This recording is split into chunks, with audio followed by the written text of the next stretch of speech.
少林20强功。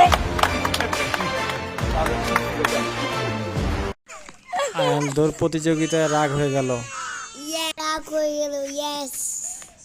রাস্তায় শুয়ে পড়লো, হেরে গিয়ে টোলের বাইরে চলে গেল। চলো চলো।